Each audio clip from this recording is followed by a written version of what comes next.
The kind of doctor that you described, the idea of someone who kind of knows it all, doesn't want to know what you think about your own diagnosis. I will say that I think that archetype of doctor, that kind of patriarchal behavior, I think that may have played a much bigger role in the practice of medicine in the past, but I do think that's kind of, in a very good way, I think that's kind of like a dying dinosaur personality in medicine. I do think that being able to practice empathy as a physician and really being able to hear what your patients have to say is a challenge at odds with the restrictions that are placed on everyone in the doctor-patient relationship, the way that medicine is forced to be practiced these days. Hi, everyone. Today on Bluestock Talk, our guest is Dr. David Hindin. Dr. Hindin is a physician, entrepreneur, and surgeon with an artistic flair. He is a board-certified trauma surgeon and has practiced in the front lines of healthcare, where decisions are fast, stakes are high, and inefficiencies can sometimes be painfully obvious. Instead of just complaining about them, though I feel like he's earned the right to, he's decided to work on being part of the solution and trying to fix some of those things. He is the founder and host of the First in Human podcast, where he explores what it really takes to bring new medical technologies from concept to clinic. In addition, he serves as the associate director with Stanford's Biodesign Faculty Fellowship, mentoring innovators at the intersection of medicine, engineering, and entrepreneurship. He really helps to make sure that the next generation of medtech solutions start with real clinical needs and not just clever ideas. David, welcome to Bluestock Talk.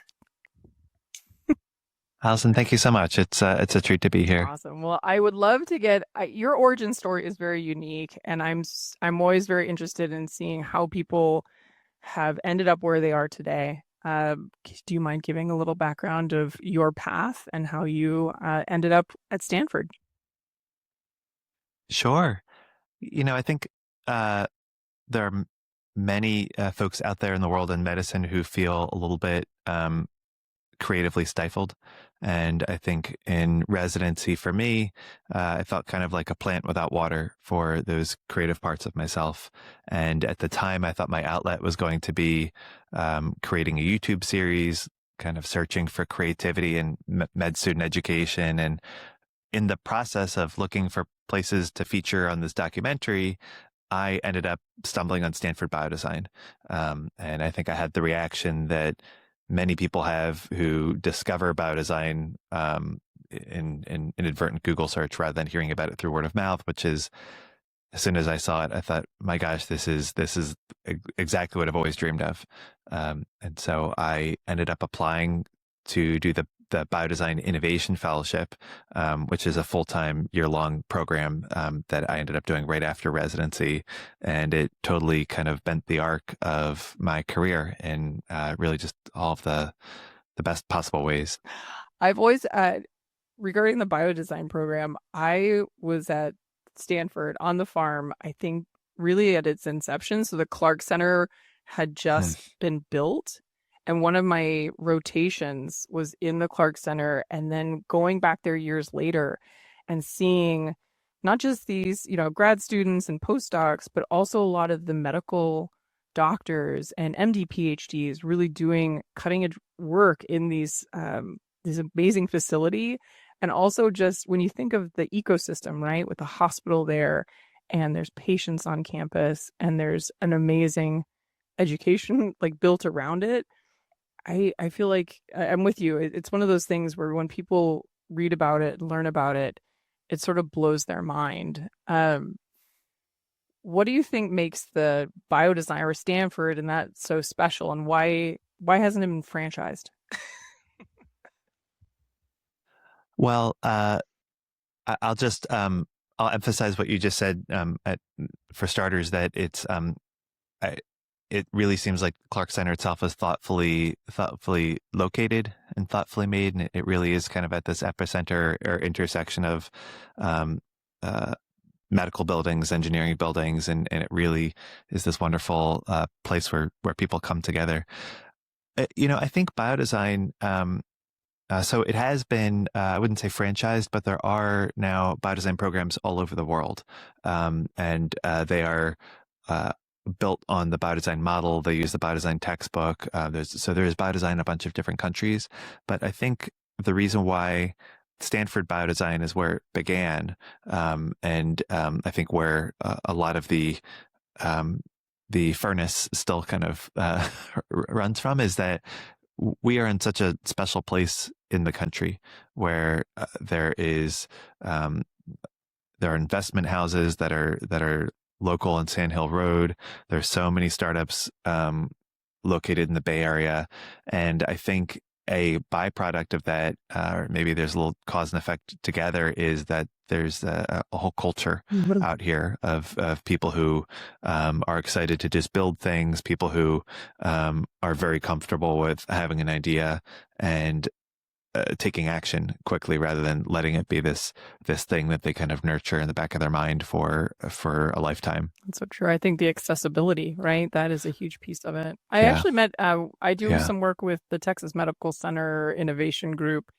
And years ago, when they invited me first out, it was like, I think one of the people who was helping set it up had gone through the biodesign program at Stanford, and the goal was to kind of model it after that. So Yes. it's a pretty cool blueprint to have, especially, just being part of that group is pretty phenomenal. So very cool. Quick question about what you're doing in First in Human. I feel like there was such a need for a podcast like yours.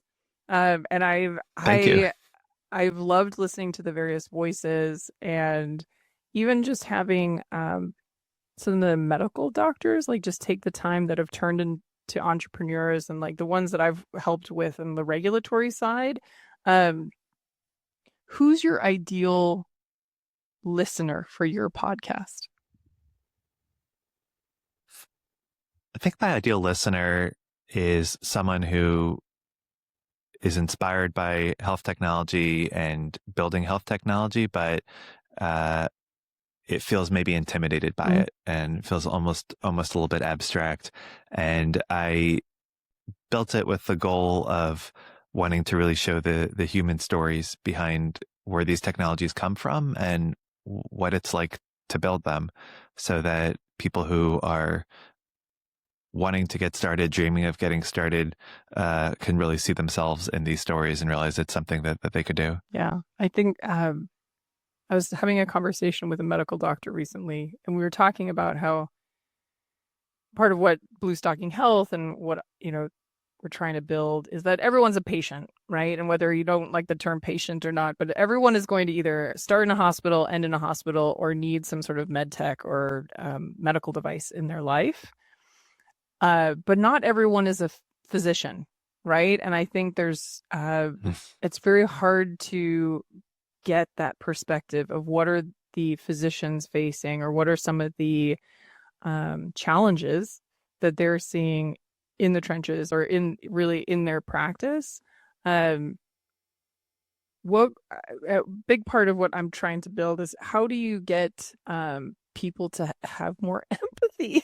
I don't know if you have, like, that's a big question, sorry to say, but like, how do you get people to see from other people's perspectives, or put other people's shoes on? Because it sounds like that's what you're doing with First in Human.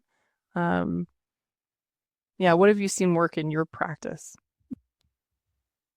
That is such an interesting question. Well, I think what splits down depending on the context, so maybe you can help me understand a little bit more about what you're thinking. If are you thinking that in terms of how do you get doctors to have more empathy? How do you have the lay public to have more empathy? Or are you talking about the innovator and the entrepreneur? Yes, the doctor and the patient, which also, I mean, again, all entrepreneurs are also going to be patients at some point. So I even think people usually don't go into building a med tech device or some sort of technology because they just really want to go make billions of dollars, right? It usually starts from, wow, I had a loved one that was impacted by a certain disease or condition, or this is something that impacted me. And so, I need to build something like this. I think it's also the conversation between how does a physician not just feel like, oh, you're asking too many questions, patient, like, I'm the doctor, I know what I'm talking about, you don't. Where the patient might want more information, or you have learned about something, maybe listening to your podcast and say like, maybe there's something else or there's a technology. So maybe it's not as much empathy as maybe just being able to all be better listeners. Mm. This is such a important question because I think it touches on so many of the current modern challenges in the practice of healthcare in the U.S. So the kind of doctor that you described, the idea of someone who kind of knows it all, doesn't want to know what you think about your own diagnosis. I will say that I think that archetype of doctor, that kind of patriarchal behavior, I think that uh, may have played a much bigger role in the practice of medicine in the past, but I do think that's kind of for in a very good way. I think that's kind of like a dying dinosaur personality in medicine. I do think that being able to practice empathy as a physician and really being able to hear what your patients have to say um, is it is a challenge at odds with the restrictions that are placed on everyone in the doctor-patient relationship, um, the way that medicine is forced to be practiced these days. And so if we're um, wearing our thinking hats on your podcast about regulatory things or even just innovation more broadly, I think that that surfaces all sorts of unmet needs and areas that are ripe for innovation. Because I think really to be able to practice empathy and show empathy and show that you're hearing someone, you need to have the time and space to do that. And so many of the restrictions on doctors, healthcare providers in general, and frankly, patients in a healthcare interaction come down to not having enough Yeah. time.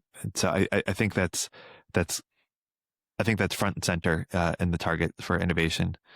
Because the last thing I'll say about this is I think doctors go into medicine um, uh, wanting to be there for people and wanting to care for people. And um, if you're a people person, or if you're a doctor, you're probably a people person, or think of yourself as that. And so I think that at the core, you have people who are used to being empathetic in their hearts, and when that doesn't come out in a healthcare interaction, I think it's because of these external forces that are kind of squeezing the oxygen out of the room. Yeah. I read a really great opinion. I thought it was a good opinion online recently that said everyone's talking about how AI, and it might replace doctors in this, but it said the biggest benefit, for AI right now is to maybe give physicians some time back in their day of Yeah. helping with the paperwork, helping with some of the notes and making sure that things are being recorded correctly in someone's chart in order to allow the doctor to be a little more human. And I think that's my hope too. I'm like, gosh, it would be nice to allow that creativity maybe that a lot of these physicians have. A lot of my clients historically were physicians who over and over again, maybe performing surgery, would say, I keep noticing there's this one thing that's really hard about the surgery or about this part of the care pathway. And I could Yeah. make a really simple tool to help me and maybe help all my friends, right, that are doing these types of surgeries or doing whatever procedures. So I'd love to, I agree. Like if we can open up some more bandwidth for everybody, that would be a huge win. So, uh, I agree. question about so on this like listening and about sort of the communication, I'm really big into like how do we talk to each other better, how do we actually have better conversations about med tech and healthcare. One of the things that I know you've been passionate about and have worked in the biodesign program with is really storytelling. And I know there's been articles about it recently of like, people are trying to hire storytellers and how do we get Yes. people talking and sharing something that other people can relate to. Like, can you tell me a little bit more about the course that you've taught or the class that you've taught in the past? Yeah. So I often say when I'm giving talks that I hate the word storytelling because I feel like it's become um, so cliche that people hear it and they kind of roll their eyes on the inside. But I think the term really captures this sense that humans are hardwired to, for lack of a better word, to hear Mhm. stories and to think in stories. And so much of the way that we have been trained to communicate as professionals is it kind of beats that communication out of Mm. us.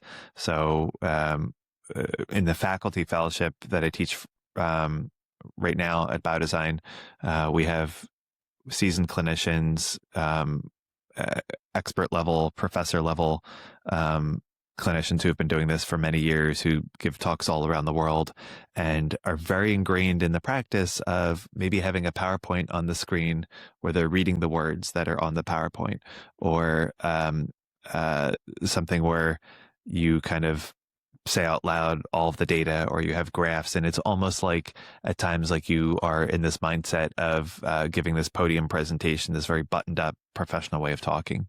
But folks that do good marketing have figured out that humans like to be entertained. They like to find something relatable. All of those things that marketers and advertisers have realized that like they say, making things Mhm. stick are because that's how we're hardwired.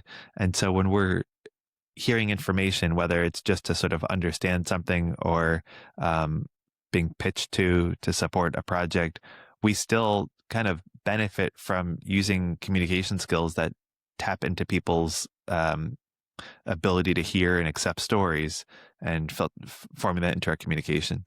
Um, and so I think at the core, what that means is communicating whatever it is you want to communicate or persuade in a way that is empathetic, to go back to our earlier part of the conversation, empathetic with your audience and how they think and how they're ready to hear information. And I think it's a more enjoyable experience for everyone in the room when that happens. I totally agree. I think, yeah, when I think about the stories that I tell at the dinner table, or that that a friend will come over and tell at the dinner table, the tone, the message is different than I would tell to my daughter before I put her to bed. And so I think Yeah. you have to figure out who your audience is, right? And I think if your Yes. audience is everyone, your audience is no one. Someone told me that in marketing, and she's like, you have to know who you're talking to. Hence my question earlier about your podcast of who's your audience, because I feel like everyone would benefit from what you're talking about on your podcast, but it's also when you're telling your story, or even a physician telling a story to a patient, this is why I need you to, work on your aftercare, or like you're going to leave the hospital and these are the things I need you to work on. Um, the things that stick with us are the ones that somehow have an emotional connection as well. So I love that that is part of the curriculum that you are putting forward. Well, thank you. And I also think it filters through certainly the spoken oral communication, but it flows into design, it flows into typography, it flows into graphics. It is just a way to communicate with people um, so that they are at the very basic level registering what you're saying, but that it's connecting with them. And so sometimes uh, probably one of the most powerful stories in humankind is the before after Mm. photograph. If you go to Reddit, and there's like a subreddit for before after with millions and millions of people, and it shows someone before they started working out and 6 months after, or uh, something before it's happened and after, and we are hardwired. And so you can show someone a before after image and there can be no speaking or conversation, but everyone kind of like gets that itself is a story. Yeah.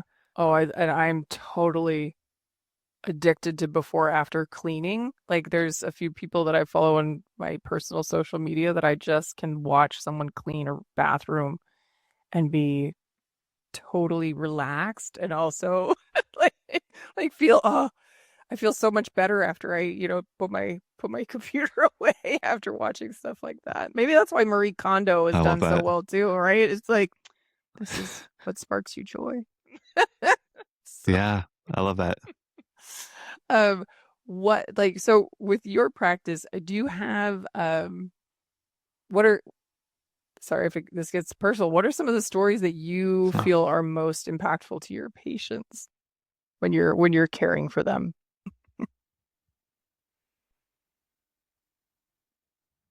I think stories in medicine are a way of consolidating teachings from so this I'm not sure if this is the way that you were thinking about it and what you're wondering, but when I'm caring for patients or I am doing uh, in a tough moment in the OR or I'm in the trauma bay trying to make up my mind, what I think of are stories.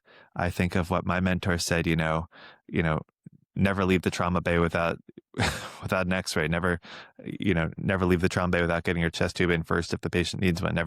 I think of all these moments. And so those are stories that in a very big way our patients benefit from. But often they're stories that we tell ourselves from our own experience and stories that we have heard by people whose teachings are really valuable to us that are kind of echoing in the back of our head. Um, I've said before about the chair of surgery where I trained Dr. Goldberg, Amy Goldberg. Um, I think generations of surgeons now, ever since their residency, when they are making a tough decision in the middle of the night, think, what would Dr. Goldberg do? And those are because of stories that we've told ourselves or even stories that she's told us about her own experience. And all of that consolidates and compacts down to something that patients benefit from. That's very powerful. I see it as a almost like a excuse me, almost like a verbal passing down of history, right? Before we had the written Yes. language, you would tell stories in order to um keep yourself safe, right? There were certain things like don't eat that berries from that bush, or if you go over there, there might be a large animal that's going to kill you. Um, and also it's the stories of the people who have instructed us and that we pass along, right? I think of there was something I was telling my daughter recently, and I realized I was like, oh my gosh, I think my mom used to tell me, like, I heard my mom's words coming out of my mouth, and I was like, that's so interesting. And I asked my mom, and she's like, oh my gosh, that's something that my mom told me when I was a little girl, and then she had told, her mother had told her. And so I realized there was like five Wow. generations of a message that was very important for me to share that had been passed over 150 years. So it's pretty powerful when you think of the teachings that have really stuck with us. So, Allison, now I'm curious, what was the yeah. message? so um, it was about a bedtime routine and like how um, I'll just leave it at that.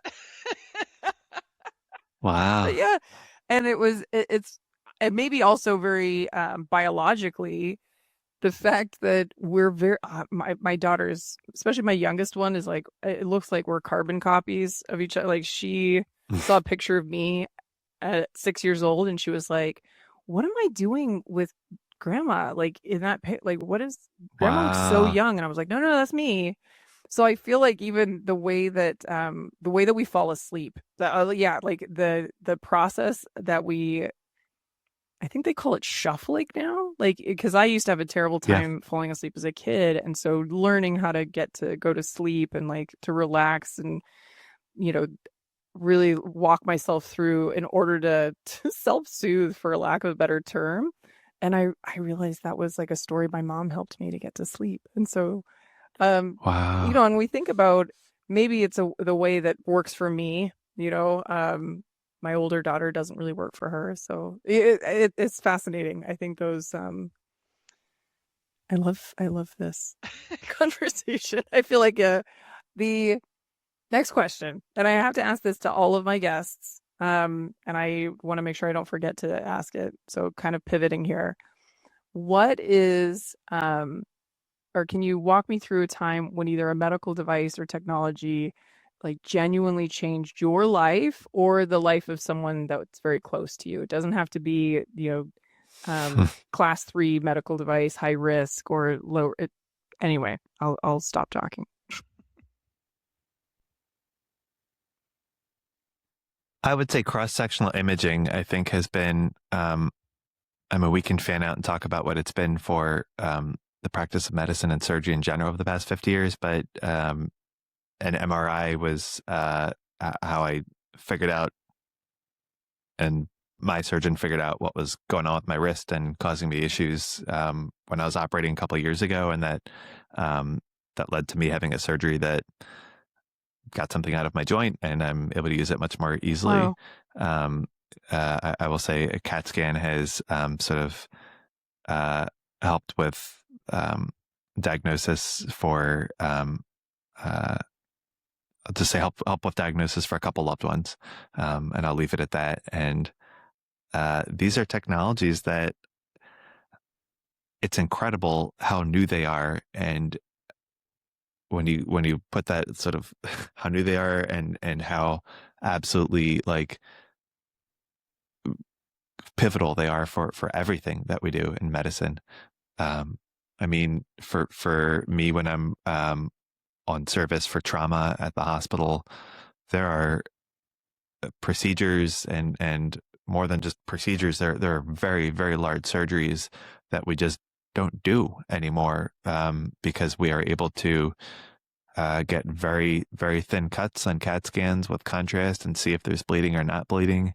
And there are sort of entire classes of procedures that we used to have to do just to understand if there was an injury, like very invasive procedures. And from that has flowed interventional radiology, where, okay, there's this tiny bleeding vessel in one of your organs. I'll just leave it at that, one of your organs in your abdomen. And we used to, again, have to do maximally invasive surgery to either take out someone's spleen or a kidney or part of their liver or pack big gauze pads in there to tamp down the bleeding. And now we're able to diagnose this with cross-sectional imaging, and then interventional radiologists can use cross-sectional imaging and stop the bleeding from within.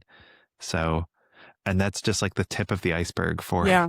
for all the things that it's enabled. And so yes, I think the device of my life has been MRI, and in some loved ones' lives have been CAT scan, and I think more broadly just cross-sectional imaging in general. That's so cool. I would not have said, I would not have guessed that you were going to say cross-sectional imaging. So thank you for Oh, but it interesting. makes so much sense. You're right. I mean, how many things, if you think of it 50 years ago, 100 years ago, like it was not in existence. Like the Yeah. standard of care was very different. So I'm very Yeah. happy to be alive today when we have the technologies that we do. Um, Same yeah, here. I think I remember listening on your podcast, and I loved the statement. It might have been one of the recent ones, but it was we think about just the speed of innovation. And I think a lot of people get really nervous about it, or it sort of scares them, like, oh, things are moving too fast, and you haven't vetted it. It's we're using humans as guinea pigs, and I think from like a regulatory perspective, I try to assure people like, no, we do clinical studies. There's a host of testing that needs to go into a lot of these technologies. Um, I think there's especially conversations around AI. There's a lot of fear around the speed of innovation, right? Like you just mentioned, yeah, like CT scans, like even in probably in your practice in the past 10 years or however, or in the past 2 years, standard of care changes. Um, how do you, yeah, where's my question in this? How do you keep up? Like because I'm kind of a novice when it comes to any sort of medical practice, like how do doctors actually keep up with the speed of things, especially when it's like, oh my gosh, you just told me this is the new thing and now there's something else. Is there hesitancy there, and how do people learn? That's such an interesting question.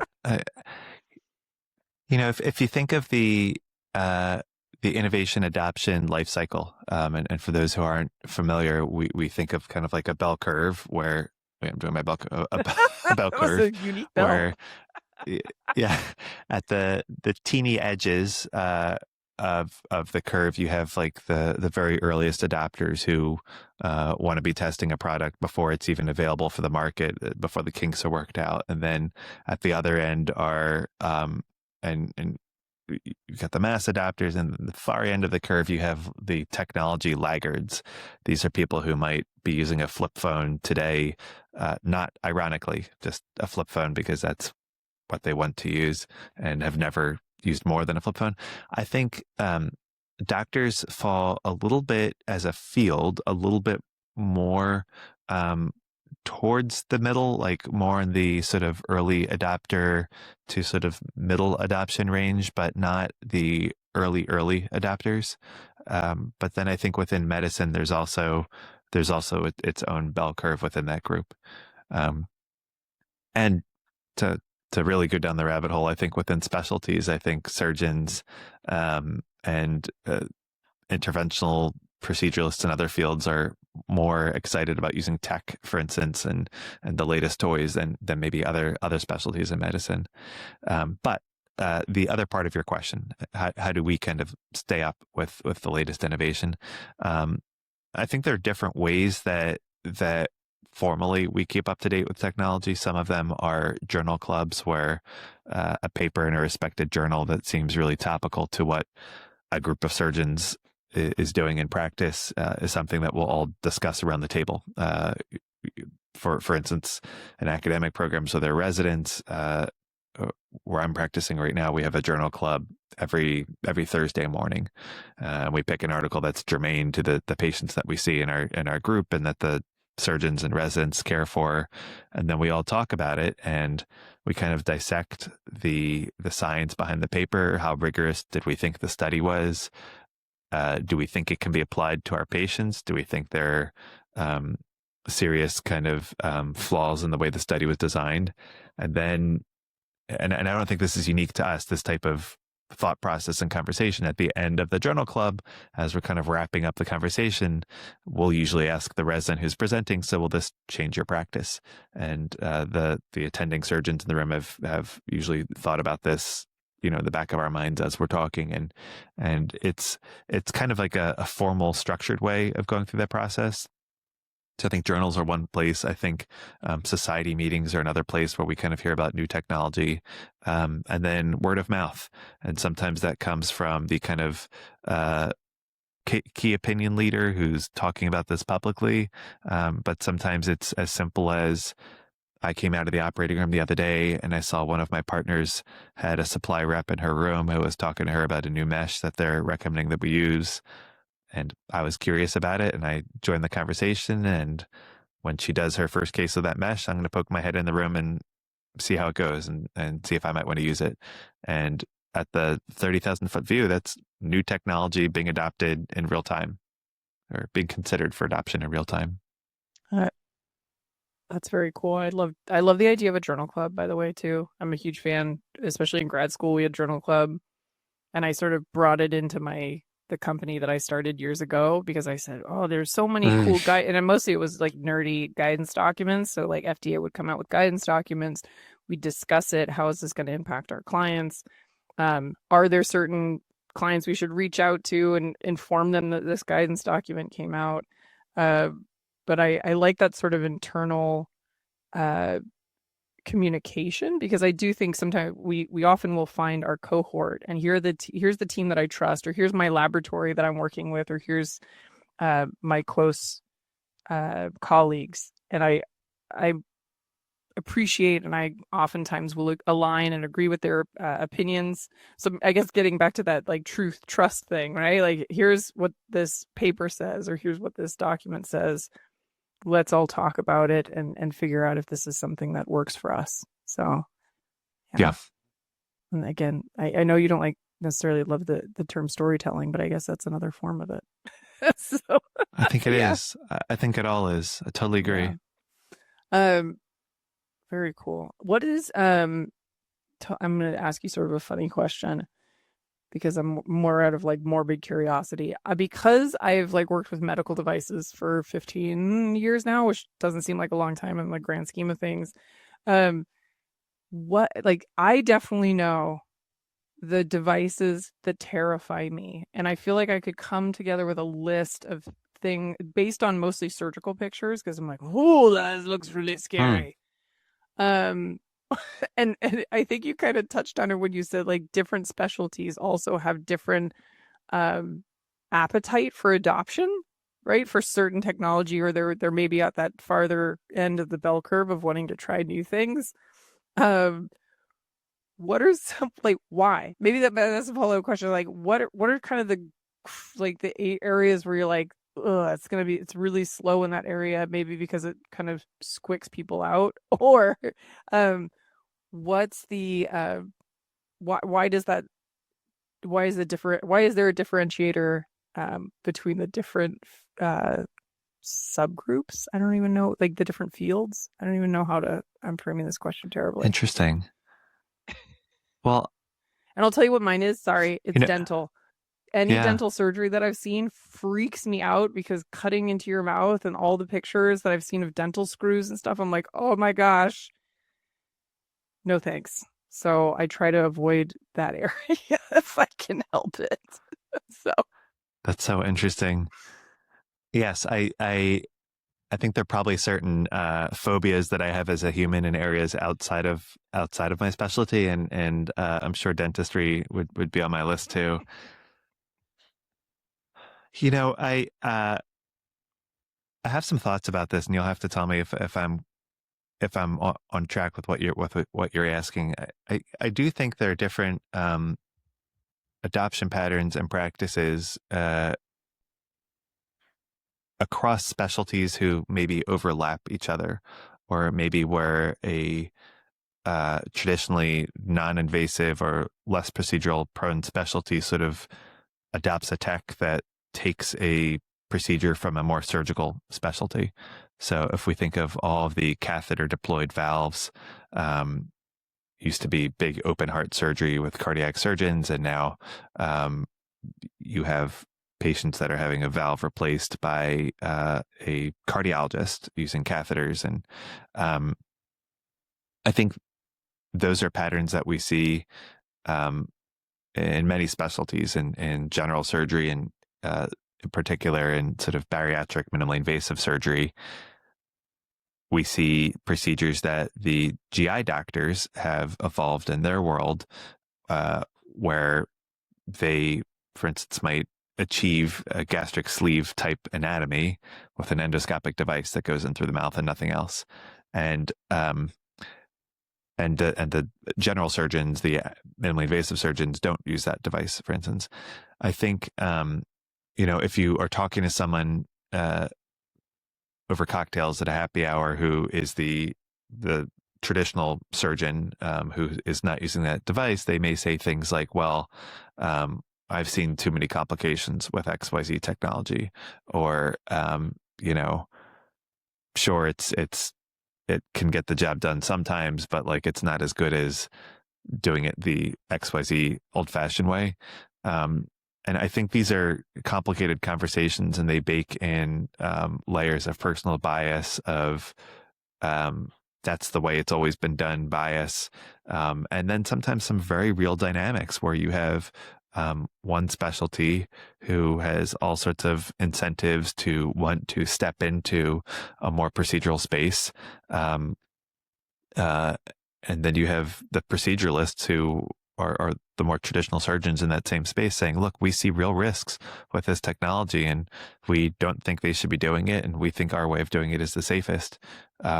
And so I think there are a bunch of these different flavors that blend together, that we see sort of playing out in practice patterns in real time. it's almost like there needs to be a matchmaking service between, especially because patients are going to have their own biases too, right? Or where am I at my life? What are the various things that I want after the surgery? Do I want to be able to, um, watch my grandkids? Do I want to be able to, you know, what are the things that are important to me? Do I want to wake up from the surgery? I mean, I think there's sometimes I was faced with this not too long ago with a loved one who was like, "We're gonna put you under, and we're gonna do all this work," and it was like, "Hang on a second. is this a good idea for me? I'm not looking for another, 50 years of life here. And Hmm. so really weighing that, yeah, so it wouldn't be a matchmaker, but just even thinking about certain levels of almost more conservative care versus some folks who might just be a little more yeah, let's try, like let's try something that might be new and a little riskier, but that additional risk is worth it maybe to a specific patient. Is that what you explained is like very much Yeah, like a benefit risk assessment, right? That we do in medical devices. So, I think so. I will say, touching on that last point that you were alluding to, I do think not just informed consent is really important, but across the board in all medical specialties, I think there's a real um, onus on the provider to have a thorough understanding of someone's goals of care. And so that may not always be done by all providers as well as it should mm, be. But I think that is more on the shoulders of a given provider than broad practice patterns in any given field. yeah, well, that's fair. One of the things that I Yeah. loved uh, that I think it was at Stanford years ago because I was in the neuroscience group. They would Mm. have a conference once a year, and maybe this was like early because, as I said, it was like very early days of BioX or whatever, like, and they would say, we're going to invite all these physicians. And I think one I went to was like all of neurosurgery and interventional radiology. And they had doctors get up there and say, in my practice, I have these two issues that keep coming up over and over again. And all of us, the Mm. scientists, would be there. And I remember this one guy saying, like, you guys need to fix this. Like, here's what I need. And after the meeting, a lot of people approached him and they were like, okay, we could do this. Let's try this. It was really such a cool collaboration, right? It was like, here's a problem. I'm pretty sure you guys have all the technology to maybe address this. Mm. How do we talk to each other more, right? And I think Mm. your comment about even using some of the technologies from, other you were mentioning like stents and certain vascular procedures. And then I've seen entrepreneurs say, well, why can't we use that? I did I did a rotation or what is it called when you're a doctor and you go through is it a rotation? When you like do different, Uh, yeah, yeah, yeah. In med school, they call it clerk. clerkships, but And they would say, well, rotations that's is, okay. yeah, I was like, is it the same thing in grad school? yeah, But they would say, well, I learned yeah. this procedure and why don't we try it over there? Like, wouldn't it be an interesting innovation to build in that, um, maybe in a totally different field? And I love it Hmm. when more of those connections, I kind of see it as like a brain building new neurons. It's like we're all just trying to make new connections and then see which ones actually can strengthen and then maybe benefit more people at the end of the day. So Yeah, yeah. very cool. Well, I have kept you for a long time, so I want to say thank you so much. I really appreciate you being on my podcast. I love what you're doing in First and Human. I love just yeah listening to the folks that you have on, but also all the amazing stuff that you're doing at Stanford. So thank you. Well, thank you so much, Allison. This has been such a pleasure. It's a real Thank honor. you.